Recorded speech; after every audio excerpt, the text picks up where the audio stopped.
thanks so much for allowing us to come to your studio and have a chat together. Of course. Really appreciate it.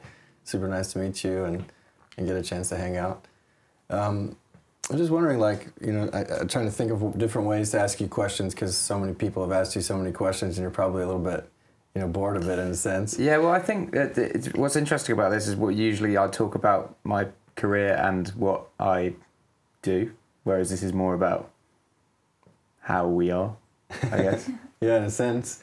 That being said, though, like, it's such a, you know, you're such an inspiration to so many people. Thank you. So it's important to kind of understand that a little bit before we dive into the other stuff. As a child, did you dream that, like, oh, someday I want to be like a huge star, you know? Was that like something you wanted to do from a kid? No, when I was a kid, I wasn't really that into music as a kid. I mean, I played instruments, but it was more art was my thing. And then I think when I picked up, like, I wasn't a very popular kid at all. And I went to high school and picked up a guitar, and then suddenly I started, like, making friends, getting girlfriends, playing in bands, and kind of like having fun like that. And I kind of saw it as a, like, oh God, this is quite, and it made me feel good. And I just decided I wanted to do it as a job. I didn't expect I'd be where I am now, but I was kind of like, I think I want to play music as my job, and, like, I don't care if that's being, you know, I did like wedding band stuff for a while, and that you know, paid the rent and stuff, and like I essentially just wanted to play music as a job, and then it turned into this. It kind of like snowballed, and I'm like, at definitely some point in that trajectory, I started, like, aiming for things and working harder to get those things. But I think essentially it was just, yeah, being 11 and seeing Eric Clapton on TV and being like, that looks cool. But it wasn't like age 4 I was like, I want to be famous. Yeah. But I don't think anyone that wants to be famous ends up being famous. And sometimes when they do, they're like, oh, this isn't as fun as I thought it would be. Yeah. Yeah.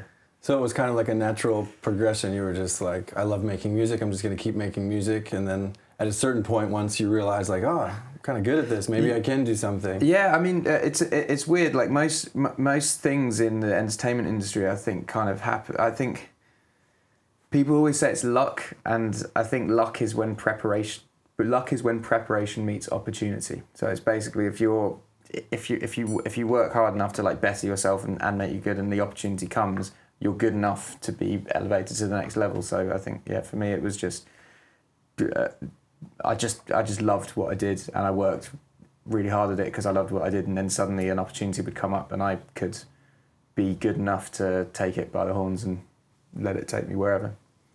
And when you started to make those, like, you know, like you said, there was a certain point where you started to make goals and think, like, oh, you know, maybe I do want to, you know, be in a bigger stadium or whatever it is. What did it feel like when you actually, like, achieved that? It sounds weird saying it, but you don't really feel anything, and that's what I think makes it so weird. You kind of get to Wembley, and because it's what you aim for, and then you get there and you finish it, and you're like, well, what do I do now? Like, it's a weird. You'd think it would be an aha, this is it, I've made it, oh my God, but it's such a weird feeling. It's like I think especially in this industry, no one's ever really satisfied.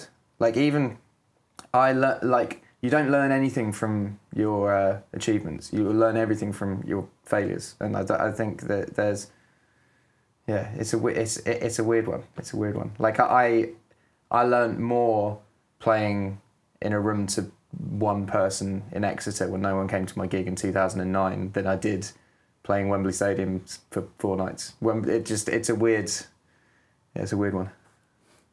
Yeah, there's an interesting, you know, we were talking about Jim Carrey earlier, and it reminded me, it was like, Jim Carrey said something like he wishes everybody could be, like, super famous and have everything, so they realize, like, there's something more to life. That's not what life is all about. Yeah, and I mean, for me, I had reached that point after tour, because I mean, it's quite heavily publicised, but the tour that I did was like, it had broken loads of milestones and achieved all these things. And I remember the last day of tour, we played in my hometown, like 40,000 people, and all my friends and family came down, and then it ended, and then the day afterwards, it was literally that moment of like, well, I know that's never going to happen again, and like I know you. Yeah, it's just a weird thing. So that's why when I watched that Jim Carrey thing, I took up painting for a month, because I was like, I should probably try and find something else to give me happiness than music, because music is it's a weird thing when you feel like you've achieved everything you can achieve. So yeah, I basically bought 30 canvases, and I painted a canvas a day for 30 days, and it was really fun. How'd that feel? Like, just any specific style of painting that you do, or you just get in front of a canvas and just whatever happens, you go with it, or? No, I guess it's kind of Jackson Pollocky. I bought house paint, and then I would just layer it up by flicking it, and I'll show you some of it. It's cool, but yeah, I just, you know what, I finished tour, and then I was like, I should probably have some time off from music and blah blah blah, and so I was like, I'm just not going to touch an instrument for a month. And then I kind of got 2 days into it, and I was like, fuck, like music is my hobby, and now I'm not doing my hobby, which means I'm not doing anything. I should find something else that I can do in life that brings me happiness, that isn't something that is my work, you know. So that's why I did painting, because there's only so many movies you can watch and packets of Monster Munch you can eat, you know. Well, what is it? Monster what? Monster Munch. I'll give you a packet. It's great. Okay, cool. It's really good. What are some of the biggest things that you feel like you had to overcome? Like, did you get to points when you were like kind of coming up in the music world where you were getting turned down, or where, like, you know, you were trying and you got this feeling that you weren't kind of good enough, and, you know, did you have some big like hurdles, or was everything kind of smooth for you? My hurdles weren't anything like that, because as I said, I think you learn a lot from failure and rejection, and I think it only made me stronger as a person and as an artist. So being turned down by record labels just made me go, well, fuck it, I'll do it myself then, and made me work harder in the studio. And like, I think all of that was actually quite a good thing. I think that the hurdles that came were the ones that everyone sort of brushes over, because when you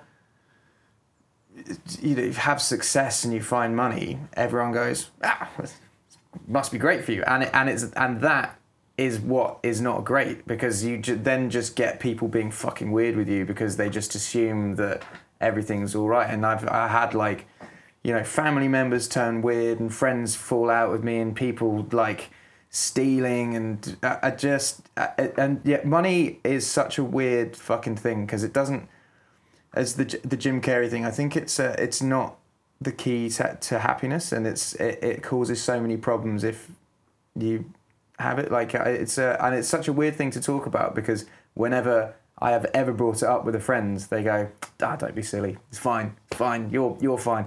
And it's it's a weird thing. Like, fame is an enhancer, but for everyone else's insecurities, and it basically directs it all towards you, because they, like, I don't know, people like look at you differently, like people that you'd been friends with for years. Like, the amount of people I don't speak to anymore just because it just fucking turned weird.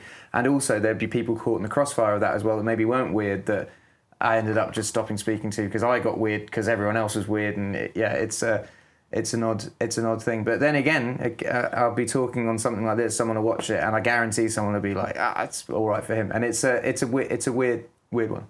Yeah. Yeah, but it's so awesome, you know, that you're sharing this kind of stuff and to talk to you about it, you know, because I feel like in my own life and so many people that I know as well, like, you know, we tend to put happiness in the future. You know, we tend to put happiness like, if I achieve that goal, then I'll be happy. Yeah. If I get that job, then I'll be happy. If I have that relationship, then I'll be happy, you know? It's like putting it out of the present in a way, like putting it in the future. Yeah. And then when, you know, talk to somebody like you who's achieved, you know, the top of everything basically that you can achieve in music. Well, it made me realise that actually you are right, that happiness should be in the here and now. Like, all of I didn't start in the industry to sell out Wembley Stadium and have an album go platinum or have a number one single. But when you're in the industry and these things start happening, you start being like, oh, maybe this is what I should do, and then you start setting your goals and being like, I should do this and do that. And I think now, getting to the point of the tour and then it just all ending, and then suddenly being kind of left with the reality of like being like, fuck, maybe that's not going to happen again. I think you would start focusing on the, you know, oh, maybe today I'm going to do this and that'll make me happy, and then, or maybe tomorrow I'm going to do this, rather than like, if I make this happen, this will make me happy. If that makes sense. Yeah, it makes total sense. Yeah. And it's such an important thing, you know, for people to realize, I think, that we can just be happy, you know, without needing to achieve, you know, super high goals that society puts on us, or our families, or our friends. Yeah, and I think, you know, I think like health is also something we take for granted. Like, it's one of those things, like whenever I get ill, I suddenly don't remember what it felt like to be healthy. You know, one of those things where you get like a cold and you're like, fuck, I can't remember what it's like to not have a cold, and you start to really appreciate just being around, like living here and seeing nature and seeing, like, we are fucking lucky to be just around and experiencing things, I think. Yeah, it's such a beautiful thing. I saw you did, like, I think it was last year, you did some stuff with Prince Harry in terms of like mental health issues and stuff like that. Have you like had times in your life where you've went through anxiety or depression, or, you know, I read something online that said that you struggled with social anxiety a little bit, for example? Yeah, I mean, I've had bouts of everything. I mean, I think the lowest I've ever been was like 2015, but that was kind of like, that was but that was like lots of things. I think if it's all down to, for me it was down to like bad diet, drinking, and then not seeing sunlight at all. So I was touring. Oh, and I wasn't exercising. Exercise, I think, is a really fucking important thing to keep people happy. But I was touring, and I would stay up and drink all night, and then sleep on the buses would park underneath arenas, and I'd sleep on the bus all day, and then wake up, and then come out, do the show, drink, get back on the bus, and I didn't see sunlight for like maybe like 4 months, and it's all fun and games at the start, and it's all rock and roll, and it's fun, and then like it starts getting like just sad. So I think that was probably like the lowest that I've been, and I kind of ballooned in weight and just wasn't healthy. How did it feel? Like, when you say it's the lowest you've been, like what did you actually feel, you know? Like, did you wake up and feel a little bit sad, or were you feeling like anxious, or was your mind kind of going all over the place and it was hard to focus, or? I guess I kind of felt, was it all, what was the point? Not in like a dark, well, I guess in a dark way, yeah. You're kind of like, why am I around? Like, what is the point? But yeah, as I said, it's like I met, I'd known Cherry for a while, but we like rekindled our friendship, and then started dating, and then she exercises a lot, so I started going on runs with her. She eats quite healthily, so I started eating quite healthily with her. She doesn't drink that much, so I wasn't drinking that, and I think it all, that all changed things.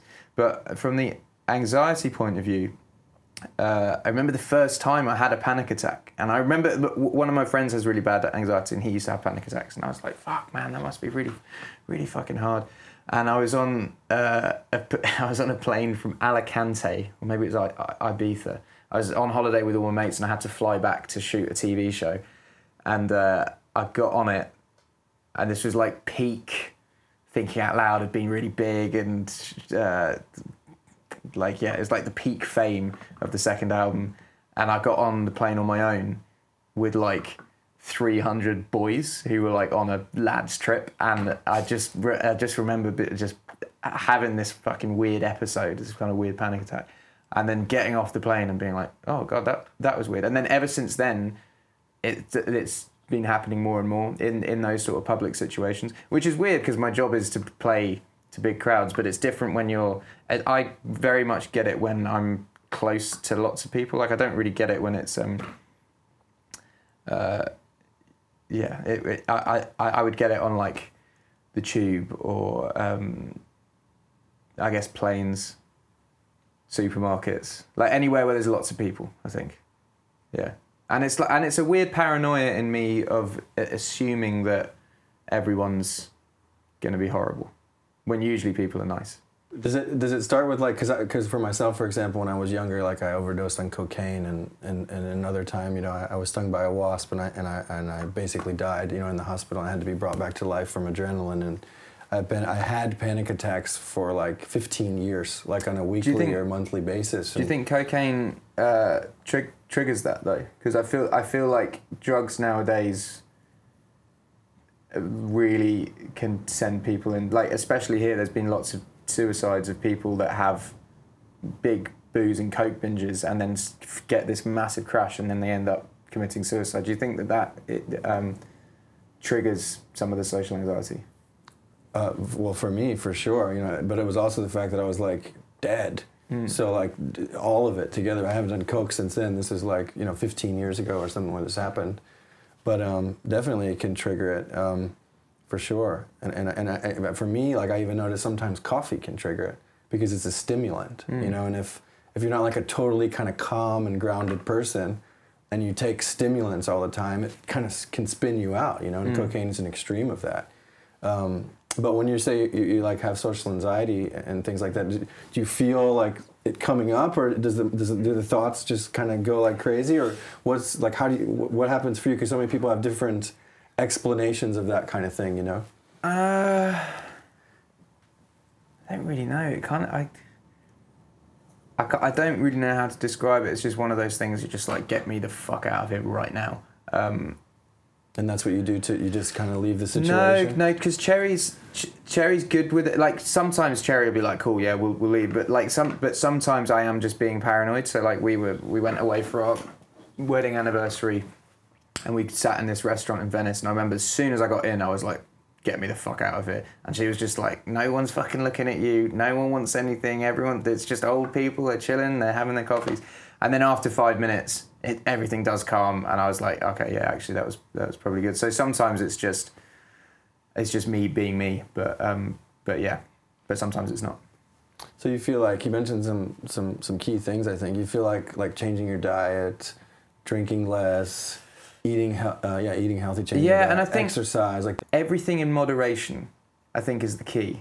Because I'm very much, I mean, I'm covered in tattoos, and I kind of don't do things by half. So if I'm going to drink, I kind of see no point in having a glass of wine. I'd rather have like 2 bottles of wine. And I think like having a glass of wine is having something in moderation, and probably isn't going to affect your day the next day, but 2 bottles of wine probably might make you quite sad the next day. Or like having a burger, and like they used to call me two dinner teddy, because I used to order 2 meals and eat that, and then you start putting on loads of weight, and then you start hating the way you look, and then you start like getting sad about that. And I think basically everything in moderation. Exercise can really help, just because there's loads of health benefits anyway, but also loads of just cosmetic benefits, as in you feel better, but also you start looking better, and when you look better, you're looking in the mirror and being like, oh, maybe I don't hate myself today, you know. Like there's I think so. I think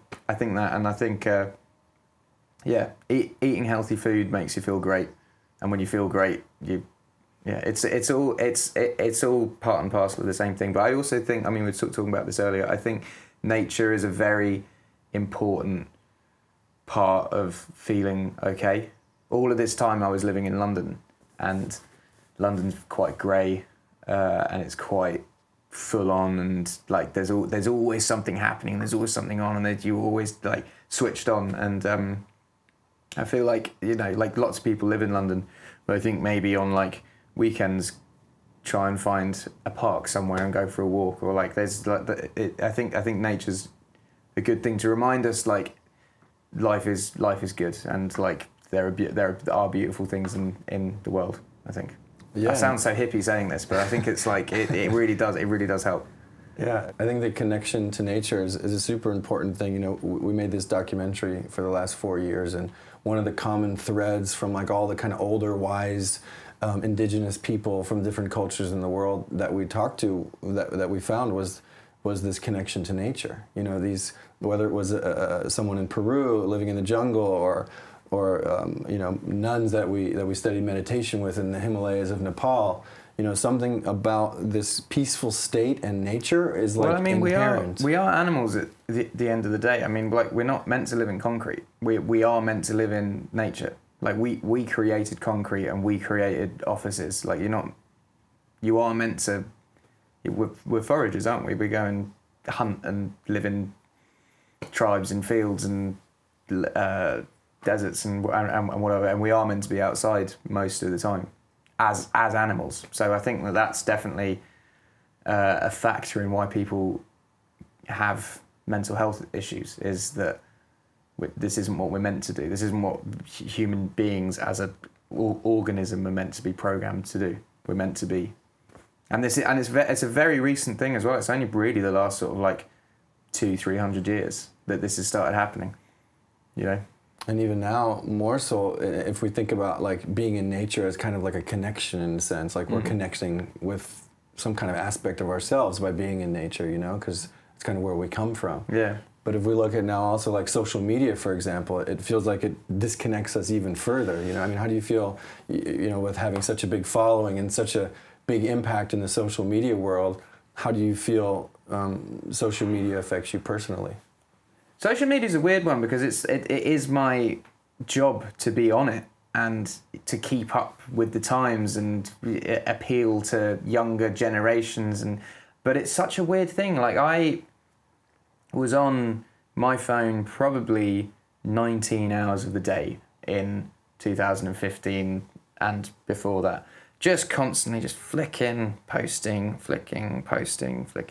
And it wasn't till the tour ended in 2015 where I was like, I'm just going to try and live without my phone for a bit. There wasn't a like, oh, I need to get away from social media because it makes me sad kind of thing. But I was just like, I just want to get away from my phone for a bit. I had like 1,500 contacts on my phone and people were texting the whole time, and it just felt a lot of like responsibility to either reply or meet up with them. And I was just like, let me just get rid of it for a bit.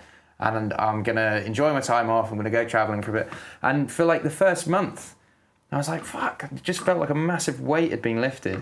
I was like, it seems stupid saying it, but I was at dinner with Cherry and actually talking to her, not being like, oh yeah, what? And I was like, oh, that's actually quite cool. Maybe I'll just carry on not having a phone. And then when I got back to releasing Divide and had to be back on social media, I got an iPad. And then went straight back to flicking, and I was in cars waiting for interviews and flicking, and I'm on planes and I'm flicking, and it's just this constant connection to stuff that isn't here and now. And so when the tour ended, I just was like, fuck it, I don't need it anymore. I think I'm probably of an age where I'm probably now beyond the like, I don't think I'm going to get the youth back kind of thing, because I'm getting into my 30s, and it's not like 16-year-old people are going to relate to me next time I release an album kind of thing, So I was like, it's not like I need to be on it anymore. I can just have someone post it. And not having it, you realise, I was always on it being like, well, what if I miss something? What if this is going on? What if my friends are doing this? And I haven't been on it for 3 months now, and I haven't missed a fucking thing, anything. Like, if something important happens, a friend will call or email and be like, hey, this is happening, or like, I've done this, and you're like I've spoken to Sophie now and she's like, I'm engaged. I'm like, oh, that's cool. Rather than seeing something on social media and just being like, okay, cool, and flicking through it, there's no like connection to it. So being off it has been really good. And I'm not saying people have to be off it, because I think there's some elements of it that are quite, Cherry follows a lot of like National Geographic stuff, and she loves seeing animal stuff. I think there are elements of social media that are really great, but I think the bad things about social media are the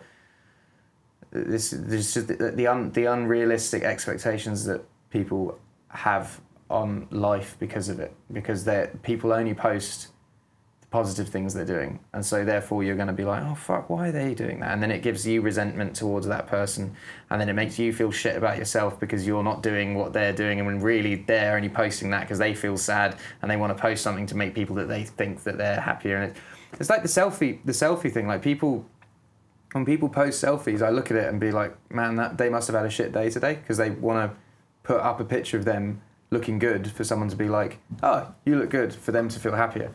And I always feel sad when I see that, because it's them I used to do not so much selfies, but I used to do the same thing. Like I spoke to actually a friend of mine the other day who's in the music industry. He's a bit younger than me, and he was like, I had to get rid of social media for a bit because it ruined my day that a photo of mine got 3 million likes and not 4 million likes, and I was like, that's fucking crazy. That like, and he said it floored him for the day. He was just like, what have I done? Like what? You know, it's kind of it's a crazy world of social media, and what's mad is, I sound so old saying this now, but back in my day, but back when I was a teenager, we didn't have it. We had MSN, instant messenger, that you were kind of allowed to go on for like an hour a day, and then you'd fill your time doing things. We'd go to the skate park, or we'd go and try a cigarette for the first time, or we'd like, you know, set off fireworks, and you know, you do just stupid kid shit. But nowadays, like I know friends who have 8-year-old kids that have an iPhone 11 and are just constantly on social media, and I just think it's really dangerous for kids because also you stop being creative. I stop being creative when I'm on my phone. So when I come in the studio, I completely get rid of any laptop or email or anything, so you can focus. It's a distraction. And if there's an 8-year-old kid that in their spare moments wants to go on TikTok and not paint a macaroni glue picture, it is going to start affecting the way that people are in the future.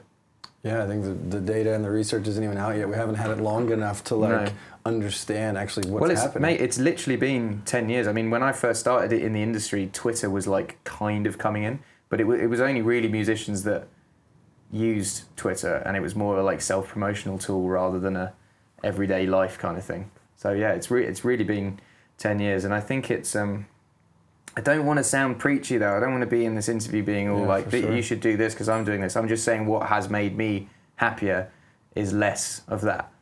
And you don't need it. You really don't need it. It's not, I was kind of glued to things like Instagram and Facebook and YouTube and stuff because thinking I like needed it in my life because it's just a part of life now, but we didn't need it 15 years ago and we don't need it now, and I've had 3 months off it and not noticed anything different other than I'm not wasting hours of my day looking at pointless shit on the internet. Yeah, for sure. Yeah. I think another big thing that I think is super interesting that I heard you say is kind of how you were an all or nothing, or you were at some point an all or nothing kind of guy. No, I'm still that, but I think I have a very addictive personality, very, very addictive personality. And it's weird. I'm reading Elton John's book at the moment, and there's so many things that he did that I do, like he would be like, I would just go on like an ice cream binge and eat 4 fucking desserts until I threw up, and I was like, oh, I've done that before. or like his like martini binges where he sees how many martinis he can drink, and I'm like, I've done that before too. And there's like loads of and in that, as I said earlier, in that book, he ends up getting really fucking sad and depressed, and all of these things can add to that. And I think with addiction, it's very hard to moderate, but moderation is the key, I think. But I think things like sugar, sweet stuff, junk food, cocaine, alcohol, it's all things that like, it feels good the more you do, but it's like it's the worst thing for you, I think. And especially with you, like being, because a lot of times I hear people say that they can't do certain things to improve themselves because they don't have the time, or they're too stretched out, And then I think and that might be somebody that's just working a normal kind of 9-to-5 job. But I see you are like, must be surrounded by so many people all the time, and you get requests for interviews, I don't know how many on a daily basis, and so much opportunity and so many cool things and not cool things. How do you like kind of find that balance in that, like what did it take for you to learn how to say no and to kind of protect yourself and set boundaries in a sense? Well, I think for me, if something, I kind of see things as like radiators and drains, and if something radiates goodness towards me and makes me feel good, I'll do it. And if something's draining, I'll cut it out. And I think that's with people as well. I think like people are either radiators or drains, aren't they? Like Sophie is a radiator of good energy. You hang around with Sophie, you feel better. And there's some people you hang around with, and it's just constant, just it doesn't. And I think having a focus on making your life just full of good shit, I think helps. And also just making the time. You know, I get up an hour earlier now than I used to go for a run. And I just sleep less, but I go for a run and feel better. You know, it's just, or maybe don't spend the last hour of your day flicking through Instagram. You know, maybe another good thing is putting your phone in on charge outside of your bedroom, so you're not waking up and going straight on it and then going to bed and being on it and then going to sleep. Like, it's good to wake up and, you know, sort of like come to life in the morning and be like, oh cool, now I'm going to go downstairs and make breakfast and blah blah blah. And then maybe if you're going to do emails and stuff, that's when you do it, rather than having this constant connection to something. And something that's also kind of unique with you in a sense is that you write a lot of your own music, you know, most of it. Do you feel like that connection to writing is kind of therapeutic in a sense? Absolutely, yeah. I think, I mean, I've never had a therapist, and I have a lot of friends that do go to therapy, and I kind of think that the reason I've never done it is because I kind of talk about all the shit that's in my head in a song. Like I'll have something happen to me which will make me really sad, and I'll be like, I'll write a song about it, and then when I finish the song, I'll feel really happy because I'll be like, oh, I've got a song, and that song came out of this really shit situation. And then you look at the shit situation and you go, I'm glad that happened, and because you've got a song out of it. And it's so that's what I think creativity can do to help sort of make people happier. And I think I always like, music's obviously a skill that you have to learn, or like you have to at least like learn chords and stuff, but stuff like art is not like, all you just get a box of paints and a piece of paper and just fucking go for it, and I guarantee you'll feel happier than you did before you did. I mean, you might get to the end of it and be like, oh, that's shit, but when you're doing it, it's so enjoyable, and you don't need to go to art school for that. So yeah, I think creativity is very good for making people happy, because at the end of it, you've got something that didn't exist 10 minutes ago. I think that's a good thing. So like when you're gonna write music or create music, do you kind of like feel it coming in a sense, and you're like, oh, I'm gonna go write now, or do you sit down sometimes with an intention of like, okay, I'm gonna write a song today? It's weird. I mean, the songs that connect with people the most, songs like Bloodstream or Perfect or Don't or Thinking Out Loud, like all my biggest songs were ones where you basically imagine your emotions like a volcano, and you're like, so many things have happened to you, and you're just like, oh, I just have to fucking write a song. I just have to write a song. Whereas some of the other songs, I'll go into a studio and be like, right, I kind of want to write a song about this sort of subject today, and then I'll start that and I'll do the chords and I'll produce it up. So there's definitely a mix. Like yesterday, I was in the studio and I wrote a song that was just like a happy, feel good tune that, you know, there was no need to write it, but it made me feel good doing it. But the songs that have been the biggest are the ones that needed to be written, I think, for me to feel better. Yeah, that's awesome. That's really cool, and it was super cool to also hear just that like you didn't start out in music to try to become something, you know, because you feel like a lot of people start out in things, and as soon as they start, they want to be at the top, you know, which is like a recipe for failure, because very few people get to do that, you know. So the fact that you just made music because you just wanted to make music. Yeah, well, I don't think there's anyone who's ever had success in anything that starts you have to start at the bottom of everything, and to start at the bottom of something, you have to have a love for it. Otherwise, you're just at the bottom and being like, this sucks. But when I started at the bottom, I enjoyed every part of it. I loved the shows. I mean, sometimes it made me sad that there was nowhere to sleep, or I wasn't making any money, or blah, blah, blah, but I still fucking loved every part of it. And therefore you work harder, and therefore you get bigger. If you go in to the industry and you're like, or any industry, and you're just like, I want to be the top now. I've got to make it happen. One, it's not going to happen, and two, you're probably in it for the wrong reasons, and also you're probably not going to enjoy it that much. I think the journey is the fun part. As I said, I mean, like the top, you get to Wembley and you're like, oh, what's next? And it's once you've, it was so much fun getting to that point that, yeah, I think it's good to, you know, start off and work hard. And I don't think people end up having the success that they want if they don't do that. Yeah. And this year is kind of like a break for you, so to speak, right? You're kind of taking some time off.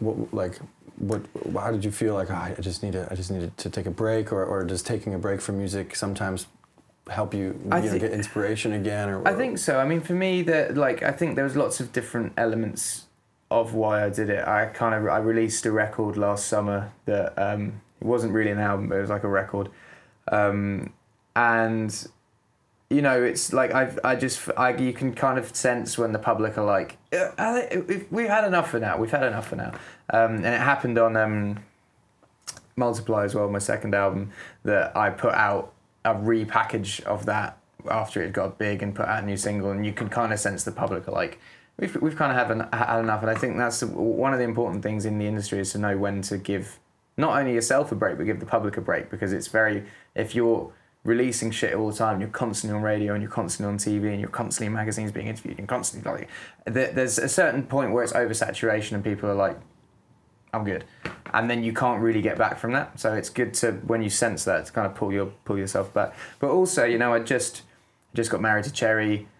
We now live here in Suffolk, and I kind of like, what was I working for? Like, why would I carry on working as hard and not enjoying any of it? Like, you know, even, you know, people that work normal jobs or whatever will still go on holiday and still go and do these things and still have their weekends and relax. And I hadn't really done any of that, so I was like, I would like to just live at home. And I still, what I do is, I'm not actually on a break. I still work 9 to 5 every day. I go to the studio. I get up, I go for a run or do some training or some swimming or some boxing, and then I go to the studio for like 9:30, 10, and I work till 6, and then I come home, I have dinner, we might watch a movie, we might just chat, we might hang out with the cats, we might have a friend round and do something, and then at the weekends we go out and do whatever. I've been going to football games, which is really fun, and so yeah, I've been basically trying to have a normal life by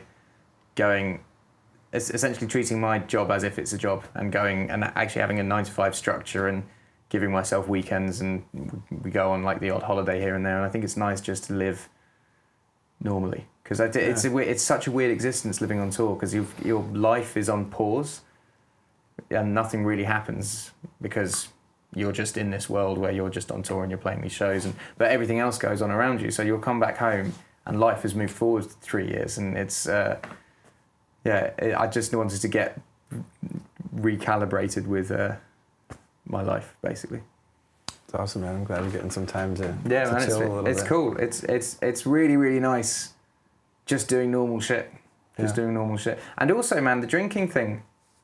The drinking thing is, when you're on tour, every day's a party, because every day there'll be a new person in the town that you're visiting that you haven't seen for a while. Like when I go to Manchester, I see Sophie, and when I'm in Glasgow, I see my mate Graham, and like there's always a new person in town. So every day you're drinking, and it becomes normal to be like, after a show, have a beer, maybe a bottle of vodka. You know, like it just turns into an everyday thing. But when you're at home, it's not normal to drink every day. It's normal to drink on a Friday or Saturday. So that, again, gives my life moderation, because it's weird if I drink a bottle of wine on a Tuesday night. I did actually do that yesterday, but we had a... But it wasn't Tuesday. What was the day yesterday? Wednesday. Wednesday. On a Wednesday night, yeah, it wasn't Tuesday. No, but I had an American friend visiting who just left today because of that coronavirus, but yeah, so that was an exception. So just in closing, just kind of want to leave it to you. If, you know, like I told you, the idea we share with you of what the summit is about, and the people that it's going to reach. Do you have anything that you like to share or leave everyone with? That's just something that maybe you've wanted to say, but you haven't had the chance to say? Yeah, I think friends are very important, and you'd be very surprised of who goes through the same thing as you. So talk to them. Like, it's not weird to be like, I feel sad today, and yeah, I think it's not. You need to trust that your friends and family love you, and that you're not being a burden by seeking out a bit of comfort every now and then. You know, and if their reaction is negative, then they're not your family and friends, and they're the drains that you should cut out of your life. You just need positive people around you. Yeah, I don't know if that's the best advice, but I think my best advice I could give is do exercise. And exercise is so simple. Just fucking run around the park or walk places, walk up escalators if you're on the tube rather than just standing still. Like, just move a bit, you know, get a Fitbit or whatever, you know. Diet as well, I think, is key. I think we all love junk food, but junk food can make you sad. I think there's shit that they put in it as well, like stuff that's in meat that we're not really meant to eat that makes us sad. So yeah, watch what you eat. A salad is not something to be scared of. I used to just see a salad on a plate and be like, why is that there? Fuck that. So yeah, just eat well, exercise, talk to people. Talking is a great thing, and find something creative to do. Like, you don't have to be a fucking expert at something to enjoy something. Like, I don't sell my art.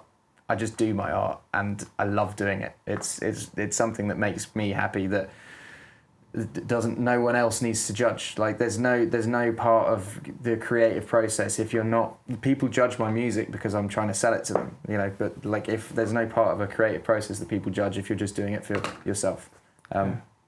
So yeah, I think try and find something creative, and it might be something really stupid, like finding some Lego figures and making a stop motion animation on your phone, like something like that you can spend an afternoon doing. That's, you know, like not going to change the world, but it might just make you feel a bit happier. So yeah, I think creativity is an amazing thing to make people happy, because you basically can achieve something without trying. You just kind of like do it, and it's fun.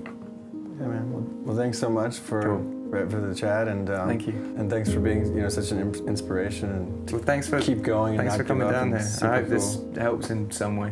But yeah.